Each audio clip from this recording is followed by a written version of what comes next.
കൊന്നിച്ചോ മിനസാൻ mist might മഹയത്തിന്റെ season 1 episode 40ലേക്ക് എല്ലാവർക്കും സ്വാഗതം. അപ്പോൾ ഞാൻ ഇന്നലത്തെ വീഡിയോയിൽ പറഞ്ഞതുപോലെ ഇന്നത്തെ എപ്പിസോഡിന് ശേഷം നിങ്ങൾക്ക് ഇയോൺ ചിയോണും ചിയോണും തമ്മിലുള്ള ആ ഒരു വ്യത്യാസം മനസ്സിലാക്കാൻ പോകുകയാണ്. സോ ഇന്നത്തെ വീഡിയോ ഒരു സെക്കൻഡ് പോലും സ്കിപ്പ് ചെയ്യാതെ ഫുള്ളായിട്ട് കാണാൻ ശ്രമിക്കുക. ബിക്കോസ് നിങ്ങളെ കാത്തിരിക്കുന്നത് ഒരു ഒന്നാം തരം ചാപ്റ്ററാണ്. ആൻഡ് ഇതിൻ്റെ എൻഡിങ്ങിൽ നിങ്ങളെ ശരിക്കും ഞെട്ടിച്ച് കളയും. അപ്പോൾ ലൈക്ക് ചെയ്തവർ ലൈക്ക് ചെയ്തും ഷെയർ ചെയ്തവർ ഷെയർ ചെയ്തും സബ്സ്ക്രൈബ് ചെയ്ത കൂട്ടുകാർ ഇപ്പോൾ തന്നെ സബ്സ്ക്രൈബ് ചെയ്തും നമ്മളൊന്ന് സപ്പോർട്ട് ചെയ്യാൻ മറക്കണ്ട. ബിക്കോസ് എല്ലാവരും കൂടെ ഒന്ന് ശ്രമിച്ചു കഴിഞ്ഞാൽ നമുക്ക് ഒട്ടനെ തന്നെ ഒരു 75,000 സബ്സ്ക്രൈബേഴ്സിലേക്ക് എത്തിക്കാൻ സാധിക്കും. അങ്ങനെ ഈ ചാപ്റ്റർ തുടങ്ങാൻ നേരത്ത് അവൻ പറയും ചെയ്യും, ഞങ്ങളുടെ ഇടയിൽ ഇപ്പോൾ വെറും 7 അടി മാത്രമേ ഉള്ളൂ. ഇപ്പോഴാണെങ്കിൽ എൻ്റെ ചുറ്റിനും ആരും തന്നെയില്ല. അവൻ എന്തെങ്കിലും ചെയ്യുന്നതിന് മുമ്പ് എനിക്കവനെ എന്നിട്ട് ഒരു കാലെടുത്ത് വെച്ചപ്പോഴാണ് പെട്ടെന്ന് അവന്റെ മുഖം ഒന്ന് മുറിഞ്ഞത്. അടുത്ത സെക്കൻഡിൽ അവനൊന്ന് ഞെട്ടി. കാര്യം അവന്റെ ചുറ്റിനും ഒരു ബാരിയർ ഉണ്ടായിരുന്നു. നീ എന്താണ് വിചാരിച്ചത്? നമ്മുടെ ചുറ്റിനും ആരുമില്ല. ആ സമയത്ത് നിനക്കെന്തെങ്കിലും ചെയ്യാൻ സാധിക്കുമെന്നോ? അതുകൊണ്ട് ഞാൻ ഓൾറെഡി ഒരു ബാരിയർ ക്രിയേറ്റ് ചെയ്തിരുന്നു. നീ അതിൻ്റെ അകത്തുനിന്ന് പുറത്ത് കടക്കാൻ ശ്രമിച്ചു കഴിഞ്ഞാൽ നിന്റെ ശരീരം പല കഷ്ണങ്ങളായി മുറിഞ്ഞു പോകുന്നതാണ്. ഈ ലോകത്ത് നമ്മൾ സർവൈവ് ചെയ്യണമെങ്കിൽ പല കാര്യങ്ങളും ശ്രദ്ധിക്കണം. അതാണ് ഞാൻ നിന്നെ പഠിപ്പിച്ചു തരുന്ന ആദ്യത്തെ ലെസൺ. പക്ഷേ ഞാൻ നിന്റെ ഡിസിപ്ലിൻ ആകാനായിട്ട് എഗ്രി ചെയ്തിട്ടില്ലല്ലോ. നിനക്കൊട്ടും തന്നെ ഡിറ്റർമിനേഷനിലെന്ന് പറഞ്ഞ് ഒരു പാവിനെ അവൻ്റെ കയ്യിലേക്ക് എറിഞ്ഞു കൊടുത്തു. അല്ല, ഇത് ഡിമോണിക് മോങ്കല്ലേ? പക്ഷേ അവൻ്റെ എനർജി എനിക്ക് ഫീൽ ചെയ്യാൻ സാധിക്കുന്നില്ല. ഇവൻ എങ്ങനെയാണ്? ഹെവൻ എർത്ത് അസോസിയേഷനിലേക്ക് ചെന്ന് കഴിഞ്ഞാൽ അവിടെയുള്ള ഹയറപ്സിന് ഏത് നിമിഷം വേണമെങ്കിലും നിന്നെ കൊല്ലാൻ സാധിക്കും. നിന്നെ കൊല്ലാൻ അവർ തീരുമാനിക്കുകയും ചെയ്യും. പക്ഷേ നിനക്ക് ജീവനോടെ ഇരിക്കണമെന്നുണ്ടെങ്കിൽ നീ എൻ്റെ ശിഷ്യനായി മാറണം. ഇവൻ്റെ ശിഷ്യനോ? എങ്കിൽ ശരി. എന്ത്? പക്ഷെ ഒരു കണ്ടീഷനുണ്ട്. അതെന്താണ്? ഈ ഒരു ഡോളിൽ നിന്ന് എനിക്ക് നിന്റെ എനർജി സെൻസ് ചെയ്യാനായിട്ട് സാധിക്കുന്നില്ല. നീ എന്ത് തരത്തിലുള്ള സ്പെല്ലാണ് യൂസ് ചെയ്തത് അതിനെ പഠിപ്പിക്കണം. എങ്കിൽ ഞാൻ ഉറപ്പായിട്ടും നിന്റെ ഡിസിപ്ലിനായി മാറാം. ഇത് കേൾക്കാൻ നേരത്ത് അവൻ പൊട്ടിച്ചിരിക്കുകയാണ് ചെയ്തത്. അപ്പോൾ കുറച്ച് മന്ത്രവാദം കാണിച്ചാൽ മതിയായിരുന്നല്ലേ നേരത്തെ തന്നെ? തീർച്ചയായും തീർച്ചയായും അതെന്തായാലും ഞാൻ നിന്നെ പഠിപ്പിക്കും. ഒന്നുമില്ലെങ്കിൽ അത്ര വലിയ പാടുപെട്ട കാര്യമൊന്നുമല്ല. പക്ഷേ അതിനു മുമ്പ് നീ എനിക്കൊരു വാക്ക് തരണം. വാക്കോ? അത് നിന്റെ കയ്യിലിട്ടിട്ട് ഞാൻ പറയുന്നത് പോലെ പറയണം. ഞാൻ മോക്ക് ജിയോൺ വൂൺ, സൺ ഓഫ് മോക്കിഡാൻ, ഇന്ന് ജോ ഇൻ ജിയോങ്ങിന്റെ ഡിസിപ്ലിനായി മാറും. അല്ല, ഞാനങ്ങനെ പറഞ്ഞാൽ എന്ത് സംഭവിക്കും? നിനക്ക് പിന്നെ എന്നെ ഉപദ്രവിക്കാൻ സാധിക്കത്തില്ല. എന്നെ ഓൾറെഡി കൊല്ലാൻ നോക്കിയവനെ ഞാൻ എങ്ങനെയാണ് കണ്ണും പൂട്ടി വിശ്വസിക്കുന്നത്? എങ്കിൽ ശരിയെന്ന് പറഞ്ഞ് അവനാട്ടെ അതെടുത്ത് ഇടുകയും ചെയ്തു. അടുത്ത സെക്കൻഡ് അത് ആക്ടിവേറ്റ് ആയി. ഞാൻ മോക്ക് ജിയോൺ, സൺ ഓഫ് മോക്കിഡാൻ, ഇന്നു മുതൽ ജോ ഇജിയോങ്ങിന്റെ ഡിസിപ്ലിനായി പോകുന്നു. അത് അവന് ശരിക്കും ഞെട്ടിച്ചു കളഞ്ഞു.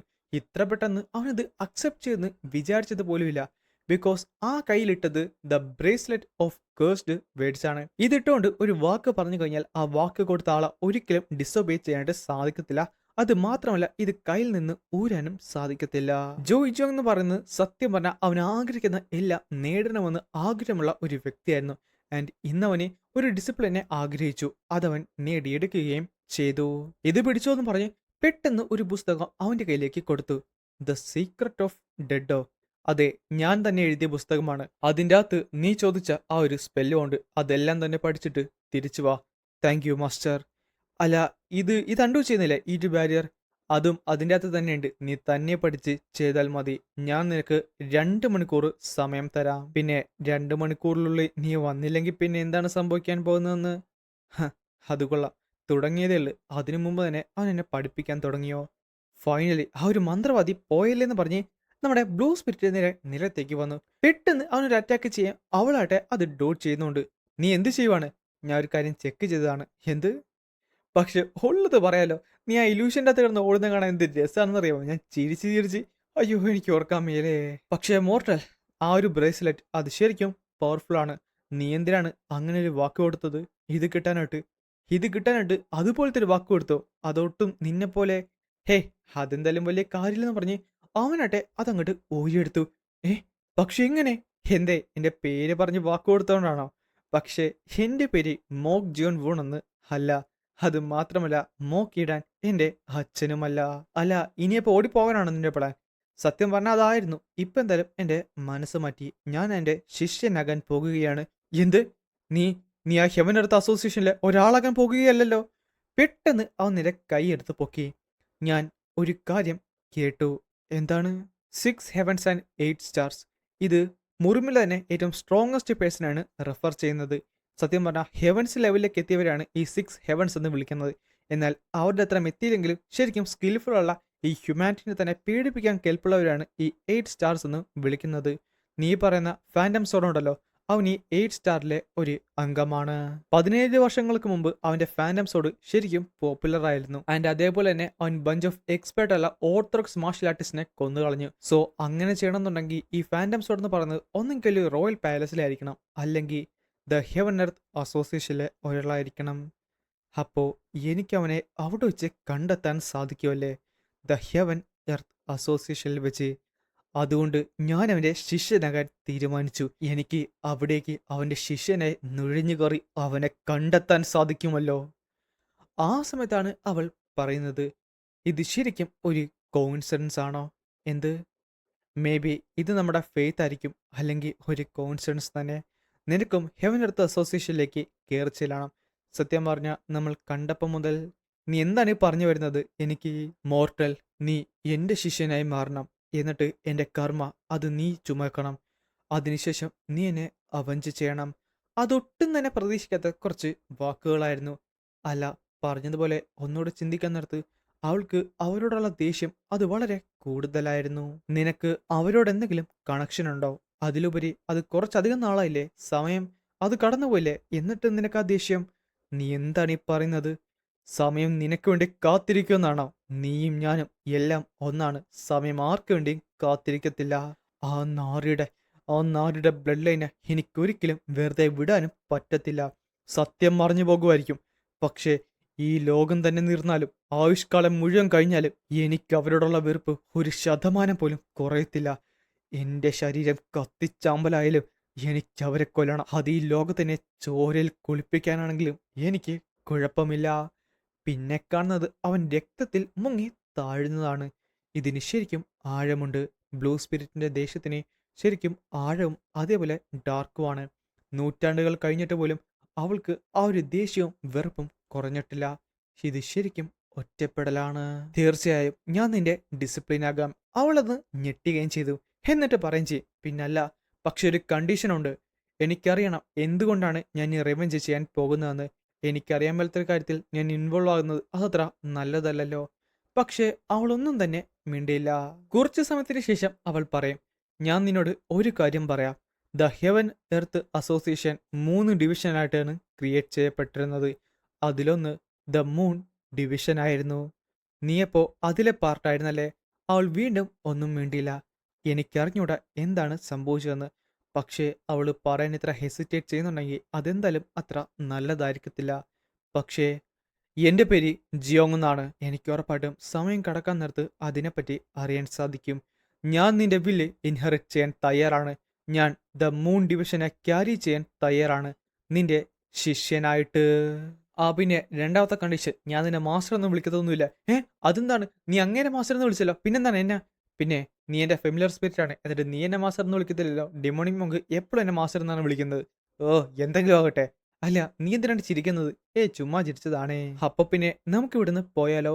അങ്ങനെ രാവിലെ ഈ സമയത്ത് അവനാട്ടെ അവനെയും കത്തിയിരിക്കുകയാണ്. ഇത് ഞാൻ വിചാരിച്ചാലും കുറച്ചധികം സമയമായി.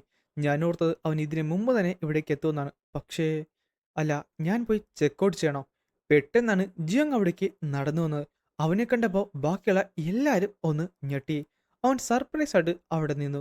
ഈ സമയത്ത് അവൻ മുന്നിലേക്ക് നടന്നു വന്നിട്ട് പറയും ചെയ്യും, ഞാൻ തിരിച്ചെത്തി മാസ്റ്റർ. ശരിയാണ്, ഞാൻ കണ്ടതിൽ വെച്ച് ഏറ്റവും ടാലന്റഡ് ആയുള്ള പേഴ്സൺ അത് ഇവൻ തന്നെയാണ്. അതിലുപരി ഞാൻ അവനെൻ്റെ ശിഷ്യനാക്കി മാറ്റുകയും ചെയ്തു. നീ പോയി റെസ്റ്റ് എടുത്തോ, നമുക്ക് കുറച്ചധികം ദൂരം സഞ്ചരിക്കാനുണ്ട്. എത്രയും പെട്ടെന്ന് തന്നെ നമുക്ക് മുമ്പിലേക്ക് പോകണം. യെസ് സാർ, നമ്മൾ കുറച്ച് പിന്നിലാണ്, എനിക്ക് മനസ്സിലായി സാർ. അങ്ങനെ അവനാട്ടെ അതിൻ്റെ അകത്ത് കയറി ഇരിക്കുകയും ചെയ്യും. എന്നിട്ട് പറയുന്നുണ്ട്, കണ്ടിട്ട് അവൻ നമ്മളെ കണ്ടെത്തില്ല എന്ന് തോന്നുന്നു. ശരിയാണ്, പക്ഷെ ഞാൻ ഒരു ഡോളിൻ്റെ അകത്ത്.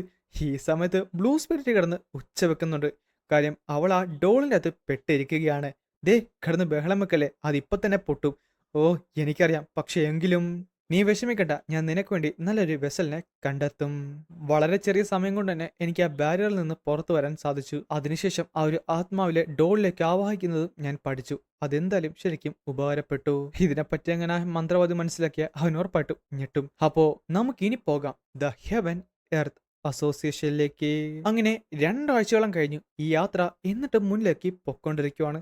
ഇതേ സമയത്ത് ദൂരെ ഒരാളെ കാണാൻ സാധിക്കുന്നുണ്ട്. നാശം! ഇത് ഇതെന്തൊരു നാശമാണ്? എനിക്കറിഞ്ഞൂടാ. ഞങ്ങളുടെ ദൂരം കൂടാൻ നേരത്ത് ഈ ഒരു ത്രെഡ് ഉള്ള കാരണമാണോ, ഈവൻ ഞാൻ എൻ്റെ ഫെമിലർ സ്പിരിറ്റ് ആയതുകൊണ്ടാണെന്ന് അറിയാമല്ല, ശരിക്കും ദൂരം കൂടാൻ നേരത്ത് എനിക്ക് ആങ്സൈറ്റി നന്നിട്ട് കൂടിക്കൊണ്ടിരിക്കുകയാണ്. കാര്യം അവൻ എങ്ങനെ മരിച്ചാൽ ഞാൻ ഉറപ്പായിട്ടും മരിക്കും. ഞാൻ എങ്ങനെയെങ്കിലും അവൻ്റെ കൂടെ തന്നെ നിൽക്കണം. പക്ഷേ ഹെവൻ എർത്ത് അസോസിയേഷൻ്റെ ഒരു ഒരു അടിമയായിട്ടാണ് അവനിപ്പോൾ പോകുന്നത്. ഞാൻ എങ്ങനെ അവൻ്റെ അടുത്തേക്ക് ചെല്ലാനാണ്? അതിലുപരി ഇത്രയും വലിയൊരു ഓർഗനൈസേഷനിലേക്ക് ഞാൻ എങ്ങനെയാണ് ഇൻഫിൽട്രേറ്റ് ചെയ്യേണ്ടത്? അല്ല, പറഞ്ഞതുപോലെ ഹാച്ചെറിയാൻ ആ ഒരു ഫ്ലൈയിങ് അസാസിൻ സെറ്റിൻ്റെ മാസ്റ്റർ അല്ലേ? അപ്പോൾ പിന്നെ ഇവൾക്ക് എന്തെങ്കിലും ഒരു ടെക്നിക്ക് കാണും. ശരിയാണ്, ഇവളുടെ മെമ്മറീസിൽ നോക്കാമെന്ന് പറഞ്ഞ് അവനായിട്ട് ആ ഒരു മെമ്മറീസ് ചെക്കൗട്ട് ചെയ്യാനായിട്ട് നോക്കി. അങ്ങനെ ഇൻഫിൽട്രേഷൻ്റെ ഒരു ടെക്നിക്കും അവന് കിട്ടി. നാശം! ഇത് മാത്രമേ ഉള്ളെന്ന് പറഞ്ഞ് അവൻ കിടന്ന് ദേഷ്യപ്പെടും. പെട്ടെന്നാണ് ഒരുത്തൻ തിരിഞ്ഞു നോക്കിയത്. അല്ല, എന്തു പറ്റി? ഹേ, ഒന്നുമില്ല. ഹോ, ഞാനോർത്ത് അവൻ എന്നെ കണ്ടെത്തിയെന്ന്. പക്ഷേ പറഞ്ഞിട്ട് കാര്യമില്ല. എന്തായാലും എത്താറായിട്ടുണ്ടായിരിക്കും. എങ്കിലും അവരീ കുറേയധികം പിള്ളേരെ പിടിക്കുന്നുണ്ട്. കണ്ടിട്ട് എല്ലാവർക്കും 20 വയസ്സിന് താഴെ മാത്രമേ ഉള്ളൂ. എല്ലാവരും എന്തിനാണ് ഇങ്ങനെ ഗ്യാദർ ചെയ്യുന്നതെന്ന് മനസ്സിലാകുന്നില്ല. പക്ഷേ എൻ്റെ മനസ്സ് പറയുന്നത് ഇതെന്തോ അത്ര നല്ലൊരു കാര്യമല്ല. ഇതേ സമയത്ത് ജിയോങ്ങട്ടെ ആ ഒരു പുസ്തകം പഠിച്ചുകൊണ്ടിരിക്കുവാണ്. പെട്ടെന്നാണ് അവർ പറയുന്നത്, ഞങ്ങൾ ഇവിടെ എത്തി. അവൻ തലയിട്ട് നോക്കിയപ്പോഴാണ്, ഓ, അപ്പോ ഇതാണല്ലേ ദ ഹെവൻ എർത്ത് അസോസിയേഷൻ. അതിന്റെ മതിലുകൾ വളരെയധികം ഉയരമേറിയതാണ്. ഈ സമയത്ത് കിങ് ഓഫ് ബ്രില്യൻസ് പറയും ചെയ്യും, സത്യം പറഞ്ഞാൽ എപ്പോൾ ഇവിടെ വന്നാലും ഞാൻ കംപ്ലീറ്റ്ലി അമേസ്ഡ് ആകും. കാര്യം അത്രത്തോളം വാസ്റ്റ് ഉള്ള ഒരു പ്ലേസ് തന്നെയാണ്. അങ്ങനെ അവർ വീണ്ടും കുറച്ച് മുന്നിലേക്ക് പോയി. നീ നെർവസ് ആണോ? അങ്ങനെ ചോദിച്ചാ എനിക്കറിഞ്ഞൂടാ. എങ്കിൽ നീ നെർവസ് ആകുന്നതാണ് ഏറ്റവും നല്ലത്. കാര്യം നീ ഇപ്പൊ വെറും ഒരു ഫസ്റ്റ് റേറ്റുള്ള മാർഷൽ ആർട്ടിസ്റ്റ് മാത്രമാണ്. എന്നാൽ വിശ്വസിക്കാൻ പറ്റാത്തൊരു കാര്യം, 2 ആഴ്ചക്ക് മുമ്പ് നീ ഒരു തേർഡ് റേറ്റഡ് മാർഷൽ ആർട്ടിസ്റ്റ് ആയിരുന്നു. എങ്കിലും നിനക്കധികം സത്യം പറഞ്ഞാൽ ആ ഒരു മോക്സോഡ് മാനുവൽ വെച്ച് കുറച്ചുകൂടെ ഡെത്തിക്ക് അബ്സോർവ് ചെയ്യേണ്ടതാണ്. അങ്ങനെ അബ്സോർവ് ചെയ്ത് കഴിഞ്ഞാൽ എനിക്ക് പെട്ടെന്ന് സ്ട്രോങ്ങർ ആകാൻ പറ്റൂ. അല്ല, നീ എന്താണ് വിചാരിച്ചത് അതുപോലത്തെ കാര്യങ്ങൾ എപ്പോഴും നടക്കുമെന്നോ? അതൊക്കെ എപ്പോഴും നടക്കുന്ന ഒരു കാര്യമല്ല. പക്ഷേ നീ സത്യം പറഞ്ഞാൽ നിന്റെ മൈൻഡ് ഒന്ന് ക്ലിയർ ചെയ്ത് വെച്ചിരുന്നു. ഒന്നുമില്ലെങ്കിലും ഞാൻ നിന്റെ കൂടെ ഇല്ലേ സഹായിക്കാൻ. അല്ല, ഒരു മിനിറ്റ്. എന്ത് പറ്റി? എന്തൊരു പ്രശ്നമുണ്ട്? എന്താണ്? നമ്മൾ നമ്മൾ എൻട്രൻസിലേക്കല്ല കടക്കുന്നത്, പകരം മറ്റെങ്ങോട്ടാണ്? മറ്റെങ്ങോട്ടോ? എടാ, ഒരു പ്രശ്നമുണ്ട് മാസ്റ്റർ. അല്ല, താങ്കൾ എന്താണ് പറഞ്ഞത്? അതിപ്പോ പറഞ്ഞു തരാൻ സമയമില്ല. തൽക്കാലം ഇത് കയ്യിലേക്ക് വെച്ചോ. അല്ല, ഇത് യൂസ് ചെയ്ത് കഴിഞ്ഞാൽ നിനക്ക് ആ ചാംസ് ഒന്നും ഇല്ലാതെ തന്നെ മന്ത്രം ചെയ്യാൻ സാധിക്കും. ചുരുക്കം പറഞ്ഞാൽ അവന്റെ കൈ ഓരോ ഷേപ്പിൽ വെക്കണ്ടേ? അതൊന്നും ചെയ്യാതെ തന്നെ അവന് മന്ത്രം ചെയ്യാൻ സാധിക്കും. പക്ഷേ എങ്ങനെ? അതൊന്നും പറഞ്ഞു നിൽക്കാൻ ഇപ്പൊ സമയമില്ല. ഞാൻ എങ്ങനെയെങ്കിലും ഇതിൽ നിന്ന് നിന്നെ ഊരാൻ നോക്കാം. പക്ഷെ എനിക്കൊന്നും മനസ്സിലാവുന്നില്ല.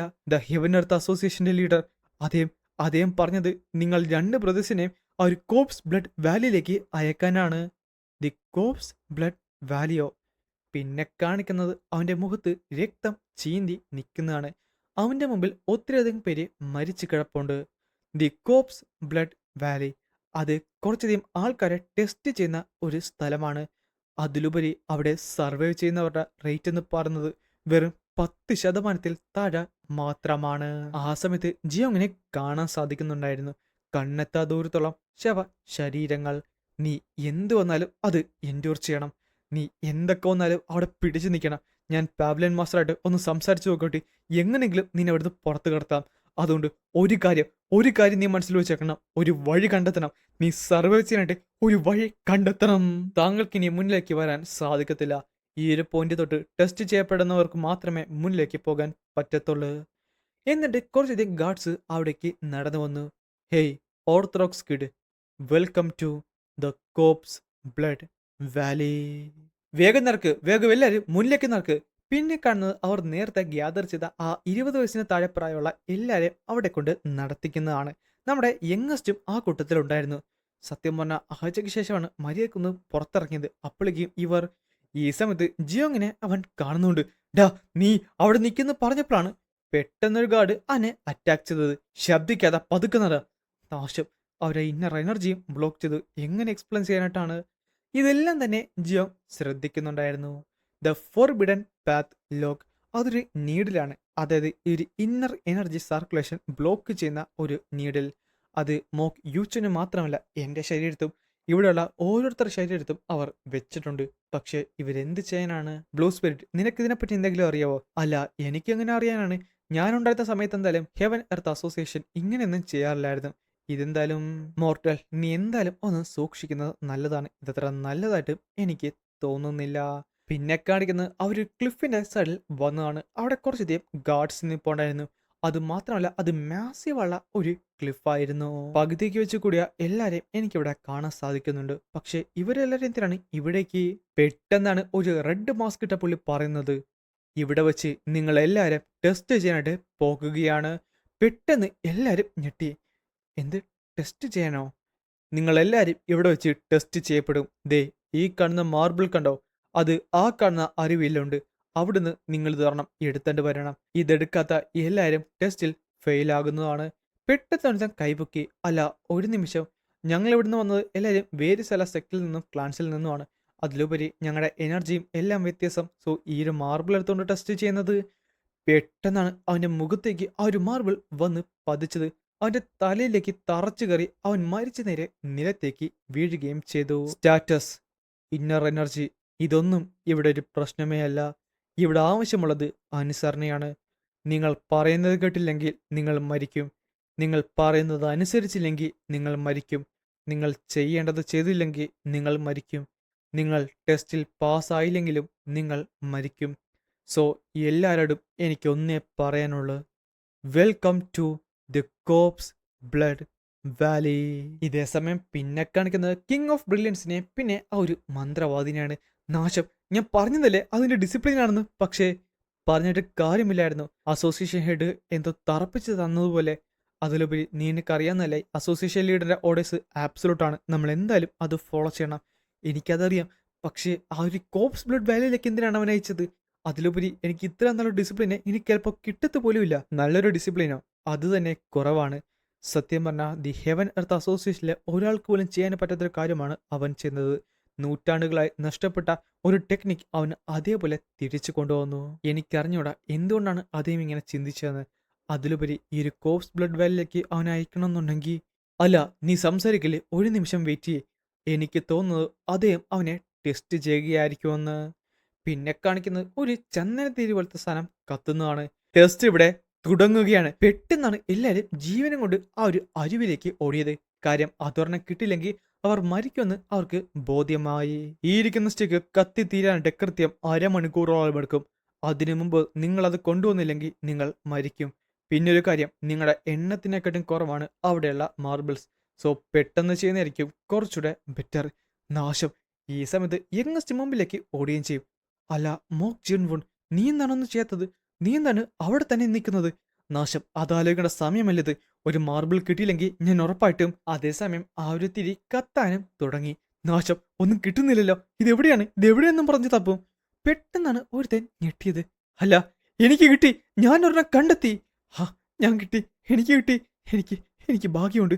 സത്യം പറഞ്ഞാൽ എന്റെ സർവൈവൽ ഇവിടെ എനിക്ക് ഉറപ്പിക്കാൻ പറ്റും. പെട്ടെന്നാണ് പുറകിൽ കൂടെ ഒരുത്തൻ വന്നത്. അതെനിക്ക് താടാ.